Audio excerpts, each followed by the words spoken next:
Assalamualaikum warahmatullahi wabarakatuh. Jumpa lagi Ibu dan Bapak, salam bahagia.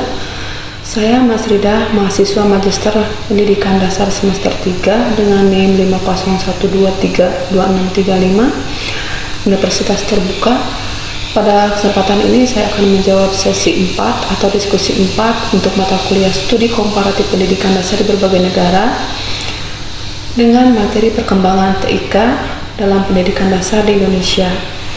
Pada diskusi kali ini saya akan menjawab pertanyaan, yaitu sebagai berikut. Dalam era perkembangan teknologi informasi dan komunikasi atau TIK, bagaimana Anda sebagai guru pendidikan dasar dapat memastikan integrasi yang efektif dari TIK dalam proses pembelajaran? Sebutkan langkah-langkah konkret yang telah Anda lakukan untuk mendukung pemanfaatan teknologi tersebut dalam meningkatkan keterampilan, kreativitas, dan pemahaman konsep siswa di kelas, serta sejauh mana Anda melihat dampak positif dan tantangan dalam mengimplementasikan teknologi tersebut di lingkungan pendidikan dasar. Teknologi informasi dan komunikasi sangat bermanfaat dalam pembelajaran.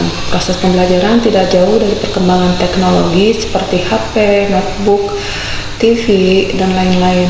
Saya sebagai guru dapat mengintegrasikan teknologi informasi dan komunikasi secara efektif dalam pembelajaran dengan cara misalnya menggunakan berbagai aplikasi pembelajaran berbasis TIK, terus mengarahkan siswa dalam mencari informasi, referensi dalam menyampaikan tugas, terus memberikan contoh penggunaan TIK yang baik dan efektif dalam pembelajaran, kemudian menggunakan TIK dalam menyiapkan materi, memberikan presentasi dan mengevaluasi siswa.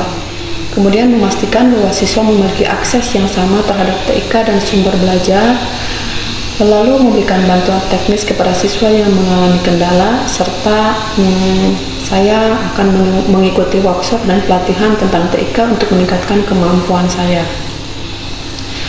Kemudian langkah-langkah konkret yang telah saya lakukan untuk mendukung pemanfaatan teknologi tersebut dalam meningkatkan keterampilan, kreativitas, dan pemahaman konsep siswa adalah yang paling utama adalah saya harus bisa teknologi tersebut. Jadi kewajiban saya adalah mengikuti pelatihan tentang teknologi baik secara formal maupun secara mandiri, baik di lingkungan sekolah dalam komunitas belajar di sekolah maupun dalam komunitas belajar di luar sekolah. Kemudian yang kedua adalah berkolaborasi dengan guru yang lain untuk menggunakan TIK, saling sharing dan saling memberikan umpan balik. Kalau misalnya ada kesulitan, mana yang tidak bisa, ya saling sharing dengan teman, mana yang baik, mana yang tidak baik, mana yang mudah, dan mana yang tidak mudah. Kemudian selanjutnya adalah menggunakan multimedia dalam presentasi seperti video, animasi, presentasi interaktif, dan lain-lain. Ini adalah gambar di mana saya pernah menggunakan video serta animasi dan presentasi interaktif. Kemudian langkah konkret yang lainnya adalah menggunakan platform pembelajaran daring seperti Google Classroom, Rumah Belajar, dan sebagainya. Platform ini sering digunakan pada saat COVID dulu, hampir tiap hari saya menggunakannya, tapi sekarang sudah mulai jarang menggunakan platform tersebut. Kemudian selanjutnya langkah konkret yang saya lakukan adalah menggunakan pembelajaran berbasis game seperti Quizzes, Kahoot, dan lain-lain. Biasanya yang paling sering saya menggunakan Quizzes yang menggunakan kertas. Kalau menggunakan Quizzes yang online terkadang saja karena terbatas dari sarana juga gitu. Kemudian langkah konkret selanjutnya adalah mendorong siswa untuk membuat tugas dengan menggunakan teks seperti Canva, CapCut, dan lain-lain. Mungkin saya akan memberikan tugas presentasi kepada siswa per kelompok dengan menggunakan PowerPoint yang dibuat dalam satu aplikasi seperti Canva atau yang lainnya, atau juga membuat video dalam aplikasi CapCut atau boleh dalam aplikasi yang lainnya. Kemudian langkah konkret yang selanjutnya yang saya lakukan adalah memberikan umpan balik konstruktif yang fokus pada kreatif dan usaha siswa pada hasilnya gitu. Jadi saya itu selalu mengevaluasi dan memberikan umpan balik mana yang baik, mana yang harus diperbaiki gitu, saling sharing untuk memperbaiki karya mereka.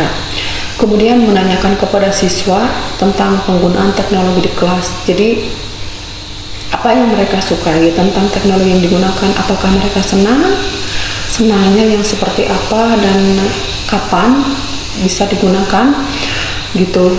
Karena kadang-kadang juga mereka bosan, saya melihat video bosan, jadi harus ada satu penggantian teknologi, misalnya dengan melalui nyanyian, melalui audio dan lain-lain seperti itu. Terus dalam penggunaan TIK ini ada dampak positifnya dalam pembelajaran di lingkungan pendidikan dasar. Dampak positifnya itu tentu saja ya, karena menggunakan video, menggunakan animasi, menggunakan audio, ini tentu sangat menarik dan interaktif bagi siswa, membuat pembelajaran tidak bosan dan bervariasi. Kemudian adanya kemudahan dalam mencari sumber belajar yang relevan dengan materi. Mereka diajarkan untuk mencari sumber belajar yang relevan, karena kan itu banyak, kalau di Google banyak materi-materinya, jadi mereka belajar untuk mencari materi yang relevan dengan sumber belajar. Kemudian wawasan menjadi lebih luas, mereka tidak hanya terpaku pada materi yang ada di buku atau yang diterangkan guru, tapi mereka boleh mencari materi dari media sosial. Kemudian keterampilan siswa menggunakan IT lebih berkembang karena ada tugas dari guru. Mereka yang asalnya hanya TikTok begini-begini aja, jadi mereka TikTok digunakan untuk belajar, atau aplikasi video captcha tidak hanya digunakan untuk main-main, tapi untuk mengunggah pembelajaran, untuk menampilkan pembelajaran dan materi seperti itu. Terus adanya kemudahan berkomunikasi dan berkolaborasi, ini biasanya dalam WA group untuk mencari informasi tentang pembelajaran, dalam mungkin video call, mungkin Zoom meeting atau Zoom Meet atau Jmeet, ini bisa digunakan untuk kolaborasi belajar.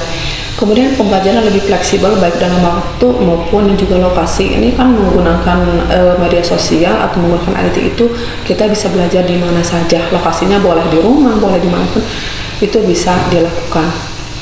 Kemudian tadi ada dampak positifnya, tapi ada hambatannya atau tantangan dalam mengimplementasikan TIK ini dalam pembelajaran di lingkungan pendidikan dasar seperti ini.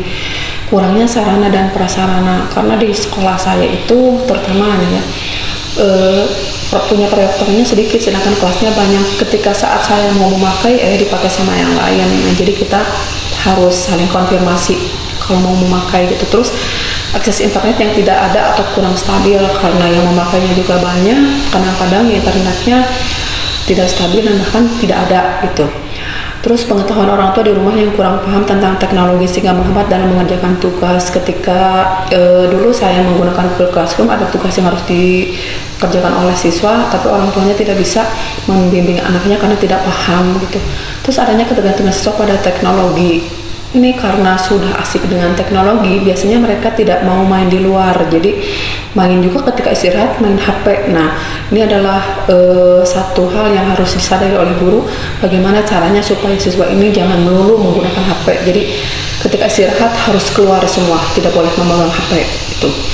Terus kemudian sarana IT dari siswa yang tidak memadai baik perangkatnya maupun ketersediaan kuota. Nah, ini ketika ada tugas di rumah, ketika guru memberikan tugas, malah tidak bisa membuka Excel, tidak bisa membuka Word atau aplikasi yang lainnya, atau kuotanya tidak ada, atau kuotanya tidak stabil dan lain-lain. Itu adalah yang menjadi hambatan tantangan kami dalam menggunakan TIK di lingkungan pendidikan dasar. Nah, pada akhirnya kesimpulannya adalah bahwa perlu diingat bahwa meskipun penggunaan teknologi dalam pembelajaran dapat meningkatkan kualitas pembelajaran, tetapi bahwa terdapat dampak atau hambatan yang harus diselesaikan oleh instansi terkait untuk selalu bekerja sama menciptakan solusi yang inovatif dan berkesinambungan. Dengan demikian, pendidikan yang adaptif, efektif, dan berkualitas bisa terwujud. Demikian jawaban dari saya, diskusi 4. Terima kasih atas segala perhatiannya. Mohon maaf atas segala kekurangan. Wassalamualaikum warahmatullahi wabarakatuh.